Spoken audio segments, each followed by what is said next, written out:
वर्धमान नामक नगर में रूपचंद नाम का एक राजा राज किया करता था। एक दिन राजा के दरबार में बीरबल नाम का एक राजपूत नौकरी के लिए आया। राजा ने बीरबल से पूछा कि तुम्हें अपने खर्च के लिए कितना धन चाहिए। बीरबल ने जवाब दिया कि 1000 तोले सोना। यह सुनकर सबको बड़ा ही अचंभा हुआ। राजा ने पूछा, तुम्हारे साथ और कौन कौन है? बीरबल ने कहा, मेरी स्त्री, एक बेटा और एक बेटी। यह सुनकर राजा को और भी अचंभा हुआ। आखिर 4 लोग इतने धन का क्या करेंगे? फिर भी राजा ने उसकी बात मान ली और नौकरी पर रख लिया। उस दिन से बीरबल रोजाना 1000 तोले सोना भंडारी से लेकर अपने घर चला जाता। बीरबल उस सोने में से आधा सोना ब्राह्मणों को बांट देता, बाकी के 2 हिस्से करके एक हिस्सा मेहमानों, बैरागियों और सन्यासियों को देता और दूसरे से भोजन बनवाकर पहले गरीबों को खिलाता। उसके बाद जो बचता उसे अपनी स्त्री और बच्चों को खिलाता, बाद में खुद खाता। राजा के यहाँ पर बीरबल का सिर्फ एक ही काम था कि शाम होते ही ढाल और तलवार लेकर राजा की पलंग की चौकीदारी करना। राजा को जब भी रात को ज़रूरत होती थी वह हमेशा हाजिर रहता था। एक बार की बात है, आधी रात के समय राजा को मरघट की ओर से किसी के रोने की आवाज़ आई। राजा ने बीरबल को बुलाया तो वह राजा के पास आया। राजा ने कहा, जाओ पता लगा कर आओ कि इतनी रात के समय यह कौन रो रहा है और क्यों रो रहा है। बीरबल तुरंत ही वहाँ से चल दिया।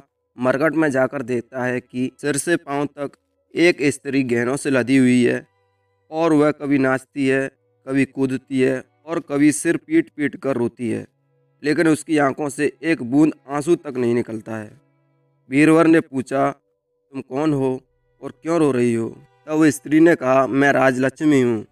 रोती इसलिए हूँ कि राजा विक्रम के घर में खोटे काम हो रहे हैं, इसलिए वहाँ दरिद्रता का डेरा पड़ने वाला है।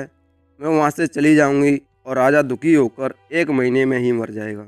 यह सुनकर बीरबल ने पूछा, इससे बचने का कोई उपाय है? स्त्री बोली, हाँ है। यहाँ से पूर्व 1 योजन पर एक देवी का मंदिर है। अगर तुम उस देवी पर अपने बेटे का शीश चढ़ा दो तो विपदा टल सकती है। उसके बाद राजा 100 वर्ष तक बेखटक राज करेगा। यह सुनकर बीरबल घर के लिए चल देता है और अपनी स्त्री को जाकर सारा हाल सुनाता है। स्त्री ने बेटे को जगाया, उसकी बेटी भी जाग जाती है। जब बेटे ने यह बात सुनी तो वह खुश होकर बोला, पिताजी आप मेरा शीश काट कर जरूर चढ़ा दें, क्योंकि एक तो आपकी आज्ञा जिसका मैं उल्लंघन नहीं कर सकता, दूसरा यह स्वामी का काम है, तीसरा यह मेरी देह देवता पर चढ़ेगी। इससे बढ़कर मेरे लिए और क्या होगा? आप जल्दी करें। बीरबल ने अपनी स्त्री से कहा, अब तुम भी कुछ बताओ, मुझे क्या करना चाहिए? स्त्री बोली, स्वामी, एक स्त्री का धर्म पति की सेवा करने में होता है। अंत में 4 लोग देवी के मंदिर जा पहुँचे। बीरबल ने हाथ जोड़कर कहा, हे देवी, मैं अपने बेटे की बलि देता हूँ, मेरे राजा की उम्र 100 वर्ष कर दो। इतना कहकर बीरबल ने इतने जोर से तलवार मारी कि लड़के का शीश धड़ से अलग होकर जमीन पर जा गिरा। भाई का यह हाल देखकर बहन से रहा नहीं गया। उसने भी तलवार से अपना सिर काटकर अलग कर दिया। बेटा बेटी चले गए तो दुखी माँ एकदम से सदमे में चली गई और उसने भी अपनी गर्दन काट ली। बीरबल ने सोचा कि घर में कोई रहा नहीं तो मैं भी जी करके क्या करूँगा। उसने भी अपना गला काट लिया। 4 लोग देवी के यहाँ पर भेंट चढ़ गए। राजा को जब यह मालूम हुआ तो वह भागा भागा आया।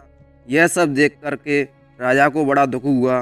राजा ने सोचा, मेरी वजह से 4 प्राणियों की जान चली गई।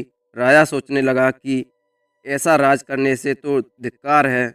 यह सोचकर राजा ने तलवार उठा ली और जैसे ही अपना सिर काटने को हुआ तभी देवी प्रकट हो गई और राजा का हाथ पकड़ लिया और राजा से बोली, राजन, मैं तेरे साहस से प्रसन्न हूँ, तू जो भी मुझसे मांगेगा मैं तुझे दूंगी। राजा ने कहा, देवी, अगर तुम प्रसन्न हो तो इन 4 को जिंदा कर दो। देवी ने अमृत चढ़ाकर उन 4 को फिर से जिंदा कर दिया। इतना कहकर बेताल बोला, राजा बताओ, सबसे ज़्यादा पुण्य किसको मिला? राजा ने कहा, राजा को। बेताल ने पूछा, क्यों? राजा ने कहा, क्योंकि स्वामी के लिए नौकर का प्राण देना धर्म होता है, लेकिन नौकर के लिए राजा अपना राजपाट छोड़कर अपनी जान को तिनके के समान समझकर उसे देने को तैयार हो जाना बहुत बड़ी बात होती है। यह सुनकर बेताल गायब हो गया और पेड़ पर जा लटका। बेचारा राजा दौड़ा दौड़ा वहाँ पहुँचा और बेताल को फिर से पकड़ लाया। तो बेताल कहता है कि राजन, अब मैं तुम्हें चौथी कहानी सुनाता हूँ।